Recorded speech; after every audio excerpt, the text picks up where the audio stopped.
They tossed his change like trash, but he was the restaurant's new boss.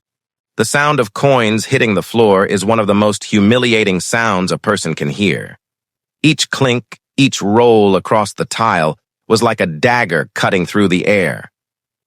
That's what filled the restaurant on a busy afternoon when Marcus, dressed in worn jeans and a faded shirt, slid his payment across the counter. He had ordered nothing extravagant, just a simple meal. But the moment he placed a few crumpled bills and coins onto the polished counter, the manager's expression twisted with disgust. Instead of picking up the money, instead of simply doing his job, the man sneered. With one swift motion, he backhanded the coins, sending them flying. They scattered across the floor, rolling under chairs, bouncing off table legs, and clinking loudly until they came to rest at the feet of customers. The room erupted in whispers. A group of teenagers at the back laughed openly. A woman leaned toward her friend and murmured, "Why is he even here if he can't pay properly?" Some customers shook their heads, others smirked. Not one person stepped in. Not one voice objected. Marcus bent down slowly, his large, calloused hands trembling as he gathered the coins one by one. To onlookers, it looked like a scene of shame, a grown man crawling on the floor for change. But inside Marcus, something else was stirring. His heart pounded, not with embarrassment, but with a steady, rising fire. He picked up the last coin and stood tall, locking eyes with the manager. For a brief moment, the laughter in the room died down. Marcus's gaze was calm, steady, almost unnerving. It was the kind of look that carried weight, a silent promise that this story was far from over. What no one in that restaurant knew, not the smirking manager, not the laughing customers, not even the staff nervously pretending to be busy, was that Marcus wasn't just another customer. He wasn't broke. He wasn't powerless. In fact, he had signed papers just days before that gave him ownership of the very restaurant where he was now being mocked. And soon, everyone laughing would realize the cost of their cruelty. Marcus Bennett had always been a man who believed in quiet perseverance. Born in a modest neighborhood on the south side of the city, he was raised by a single mother who taught him that dignity wasn't about what you had, but how you carried yourself. His mother worked double shifts at a nursing home, often coming home with tired eyes and aching hands. Yet she never complained. Instead, she would look at Marcus and say, "Son, don't let this world make you small. If you want respect, earn it, but never let anyone tell you you're worth less." Those words became the foundation of Marcus's life. He worked odd jobs as a teenager, saved every dollar he could, and eventually landed work in construction. It was hard, unforgiving labor, long hours under the sun, lifting until his back screamed. But Marcus didn't shy away. He had a vision, a dream that went far beyond paychecks. From an early age, Marcus had admired restaurants. To him, they weren't just places to eat. They were hubs of life. Families gathered there to celebrate birthdays, friends reconnected after years apart, and weary workers found comfort in a hot meal. Marcus often sat in the corner of small diners, imagining what it would be like to run one himself. Not just any restaurant, but one that welcomed people, all people, with kindness and dignity. He spent years studying the industry on his own. After long shifts, he'd stay up at night reading about business management, food safety, and customer service. He'd shadow local restaurant owners, asking questions that others overlooked. How do you keep staff loyal? How do you turn first-time customers into regulars? Bit by bit, he built knowledge that most would never expect from a man in a hard hat and steel-toed boots. Finally, after nearly a decade of saving, Marcus partnered with a small investor and bought into a struggling local restaurant chain. The deal was discreet. He hadn't told many people yet, not even some of his closest friends, because he wanted to walk in one day not as Marcus the construction worker, but Marcus the owner. The restaurant he had targeted was known for its high traffic but poor management. Staff turnover was rampant, reviews online were cruel, and whispers of discriminatory behavior had reached his ears. Marcus saw not just a business opportunity, but a chance to prove that respect could rebuild and establishment from the ground up. The paperwork was signed on a Thursday morning in a lawyer's office downtown. Marcus walked out holding the deed, his heart swelling with pride. He was the new majority owner of a place people thought was beyond repair. He promised himself he'd treat every employee with fairness and every customer with dignity, no matter who they were. 2 days later, on a Saturday afternoon, Marcus decided to visit the restaurant, not as the boss, but as a regular customer. He wore his usual work clothes, the kind that carried dust from the job site. He wanted to see how the staff treated people they thought didn't matter. The dining room was bustling that day. Families crowded around tables, children's laughter mixed with the clinking of plates, and the aroma of grilled food filled the air. Marcus stepped up to the counter. Greeted by the restaurant manager, a man with a sharp suit and sharper eyes. At first, the exchange was simple. Marcus ordered a meal, placed his cash on the counter, a mix of bills and coins. But the way the manager's lip curled told Marcus everything. This wasn't just about money. This was about perception. To the manager, Marcus wasn't a paying customer. He was just another nobody. Marcus knew what was coming before it happened. He had seen the disdain in the manager's eyes. Yet when the coins were swiped off the counter, clattering to the floor, the sound pierced deeper than he expected. The laughter that followed, cruel, dismissive, echoed in Marcus's mind. Not because it hurt him, but because it revealed a truth he had always known but hoped was fading. Some people would always judge worth by appearance, but Marcus wasn't the same boy who once dreamed in the corner of diners. He was a man with ownership papers in his pocket and a fire in his chest. This wasn't the end of his story. It was only the beginning. The coins scattered across the tile floor, their sharp metallic clang drawing the attention of nearby customers. Some turned away quickly, pretending not to notice. Others smirked or whispered, their eyes darting between Marcus and the suited manager behind the counter. Marcus bent down slowly, his hands steady but his chest tightening with a familiar heaviness. He picked up each coin one by one, the laughter from behind the counter gnawing at him like a blade twisting deeper. To anyone watching, it looked like just another poor man collecting scraps. But inside, Marcus was memorizing every detail, the sneer on the manager's face, the way the staff chuckled instead of stepping in, the silence of the room that seemed to agree with his humiliation. The manager leaned over the counter, his voice loud enough for others to hear. "If you don't have real money, don't waste our time." His tone was drenched in contempt. Each word meant to strip Marcus of dignity. A young waitress nearby shifted uncomfortably but said nothing. Marcus could see it in her eyes. She wanted to speak up but feared the consequences. Marcus stood up, his shoulders square, coins clutched tightly in his palm. He didn't respond. Not yet. Years of working in harsh environments had taught him restraint. But inside, the humiliation burned like fire. This wasn't just about him. It was about every person who had ever been dismissed, mocked or devalued simply because of how they looked. The restaurant buzzed on, but Marcus felt the weight of invisible eyes pressing down. Parents hushed their children, waiters rushed orders, but the scene replayed in his head. He thought of his mother, the woman who had once told him never to let anyone make him small. She had endured her share of disrespect while serving patients and cleaning floors.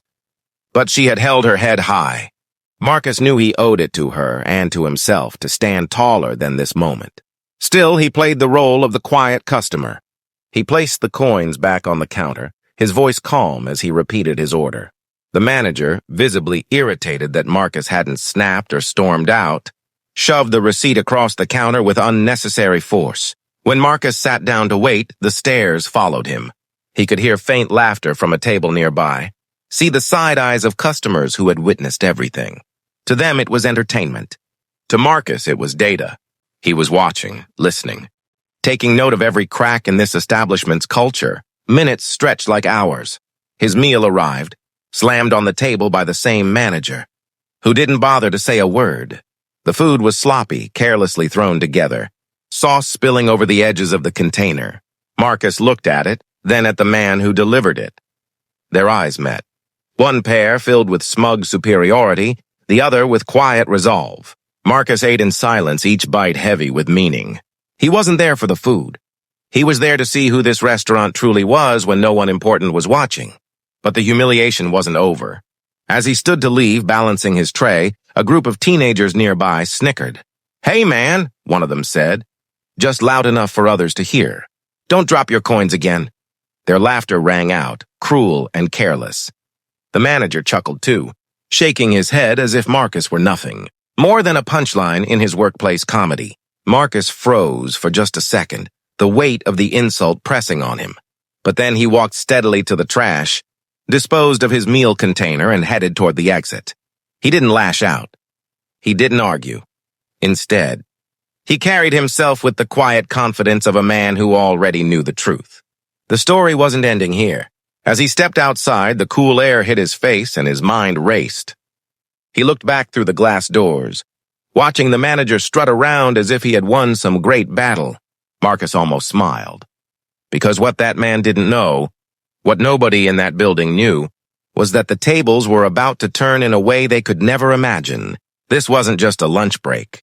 This was the calm before the storm. The next morning, the restaurant hummed with its usual energy. The same staff rushed from table to table. The same smells drifted from the kitchen, and the same manager stood behind the counter, puffed up with the authority he thought he owned. But today was different. Marcus walked in, not in a worn jacket and old shoes, but in a crisp suit. His shoulders were broad, his stride calm but commanding, his presence immediately shifting the air in the room. The same customers who had watched him stoop to the floor yesterday now glanced up, confused. The waitress who had pitied him blinked in surprise, almost not recognizing the man she'd seen gathering coins. The manager scowled, his arrogance intact. "Back again?" He sneered loud enough for others to hear. "This isn't a shelter. You can't just hang around here every day looking for handouts." The staff snickered nervously, remembering the spectacle of the day before. But Marcus didn't flinch. He kept walking, steady, until he reached the center of the restaurant. He turned slowly, scanning the room, meeting the eyes of the people who had laughed, the ones who had turned away, and even the ones who had pitied him. Then his gaze landed back on the manager, and he spoke. "I came here yesterday just like any customer. I paid for my food just like any customer, but instead of respect, I was treated like trash. You tossed my change on the ground like I wasn't human." The room fell silent. Even the clatter of dishes in the kitchen seemed to pause. Marcus reached into his suit pocket and pulled out a small leather folder. He opened it slowly, deliberately, as though he had all the time in the world. Inside were documents, neatly signed and stamped. He held them up for the room to see, his voice ringing clear. "What you didn't know," he said, his tone sharp as steel, "is that I'm not just a customer. I'm the new owner of this restaurant." Gasps rippled across the room. The waitress dropped her notepad. A customer choked on his drink. The staff froze mid-step. All eyes swung to the manager, whose face drained of color. Marcus continued, his words cutting through the stunned silence. "I bought this place weeks ago. I walked in yesterday not to flaunt my title, not to demand respect, but to see how this business truly treated people. And what I saw?" He let his words hang in the air, his gaze boring into the manager. "Was shameful." The manager stammered, his arrogance crumbling. "Well, wait, this has to be some kind of mistake. I didn't know. I was just—" Marcus stepped closer, his voice rising with quiet authority. "No, you did know. You saw a man you thought was beneath you, and you made sure he felt it. You showed this entire room how little dignity you think others deserve. And now—" He paused, the weight of the moment pressing down. "You'll answer for it." Whispers spread like wildfire across the restaurant. Phones appeared, customers recording every word. The once laughing audience now stared wide-eyed, realizing they had been part of a scene they would never forget. The manager tried to recover, his hands trembling. "Mr. Green, sir, I didn't mean—" But Marcus held up a hand, silencing him. His expression was calm, but his voice carried the power of someone who had endured humiliation and turned it into strength. Respect isn't something you give only to people in suits. It isn't something you reserve for those you think can help you. It's something you show to everyone. From this moment on, this restaurant will reflect that truth. And if you can't—" He leaned in closer, his words cold and final. "Then you won't have a place here?" The manager stood frozen, his pride shattered. The very ground he thought he controlled had been ripped out from beneath him. Marcus turned, facing the staff and customers. His presence filled the room, commanding and undeniable. "This is not just a restaurant. It's a place where everyone will be treated with dignity, no matter what they look like, what they wear, or how they pay. The crowd erupted, some in applause, some in hushed murmurs, but all in awe. The man they had once dismissed had revealed himself as their leader, their boss, their example. And as the manager wilted in shame, Marcus stood tall, his humiliation transformed into victory. The restaurant buzzed with whispers long after Marcus's declaration. Some customers clapped nervously, others stared in shock, phones still raised as though they couldn't believe they were witnessing this live. The manager stood stiff and pale, his arrogance drained away. The same hands that had tossed, Marcus's change like garbage, now trembled at his sides. He tried to speak, but the words collapsed before they could leave his mouth.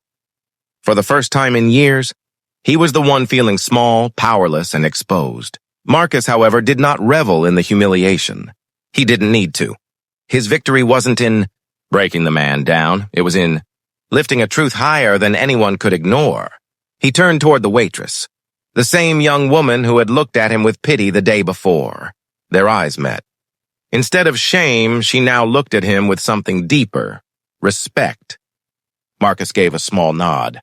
"You," he said firmly, his voice carrying across the room, "were the only one who saw me yesterday as a human being. You didn't laugh, you didn't mock, and you didn't look away. That's what I want in this restaurant. People who see others with dignity." Her eyes widened. She nodded quickly, her face flushing with pride. In a single moment, she had gone from a quiet bystander to a symbol of what Marcus stood for. Then Marcus turned back to the staff, his gaze sharp but steady. "Things are going to change here. From this moment forward, every single person who walks through those doors will be treated with respect. Whether they wear a suit or torn shoes, whether they order a full meal or just a cup of coffee. Because respect is not a privilege, it's a right." The employees shifted uncomfortably. Some lowered their eyes, ashamed of their laughter yesterday. Others nodded slowly, realizing the weight of his words. And then came the words that would seal the moment forever. "As for you," Marcus said, fixing his gaze on the manager, "you have a choice. You can learn, truly learn, what it means to treat people with decency, or you can leave. I don't need leaders who humiliate. I need leaders who inspire." The room was silent. The manager swallowed hard, his face red, the fight drained from him. He opened his mouth, but nothing came out. Marcus had left him no ground to stand on. Marcus let the silence stretch, then finally turned away. The power had shifted, the humiliation reversed. But more importantly, a message had been planted, one that reached beyond the walls of the restaurant. News of the confrontation spread quickly. The phones that had been raised during the reveal now carried Marcus's words across social media. Clips went viral. They tossed his change like trash. Turns out he was their new boss. The internet exploded with reactions, some outraged at the manager's arrogance, others cheering Marcus's calm, commanding response. Within days, the restaurant became a local symbol. People who had never stepped inside now came just to see the place where dignity had been defended. Customers lined up not because the food had changed, but because the story had. They wanted to be part of the movement Marcus represented. And Marcus? He didn't just stop at one speech. He began using the restaurant as more than a business. He created policies to ensure fair wages and equal treatment for employees. He set aside meals for those who couldn't afford them. He invited community leaders to host discussions on dignity, racism, and respect in everyday life. What had started as one humiliating moment and coins scattered across the floor had become a spark for something far greater. Late one evening, when the crowd had left and the restaurant was quiet, Marcus sat alone at one of the corner tables. He thought back to the night before, crouching on that very floor, gathering his change under the laughter of strangers. He remembered the sting in his chest, the weight of being dismissed not just as a customer, but as a man. And then he looked around. The walls were the same, the tables the same, but the air had changed. This place now carried a story, his story. A story of humiliation turned into justice, of silence turned into a voice. He realized something important that night. His power wasn't in owning a restaurant. His power was in showing others what it meant to see human dignity, to demand it, to defend it, and he knew this. As long as he lived, he would never stop fighting for that truth. This wasn't just about Marcus. This wasn't just about one manager, one restaurant, or one day.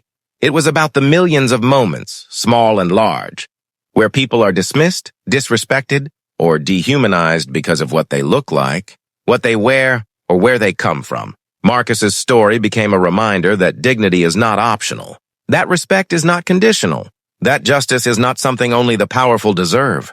And as the world replayed the video, shared the story, and debated the lesson, one question echoed louder than all the applause, all the outrage, and all the shock.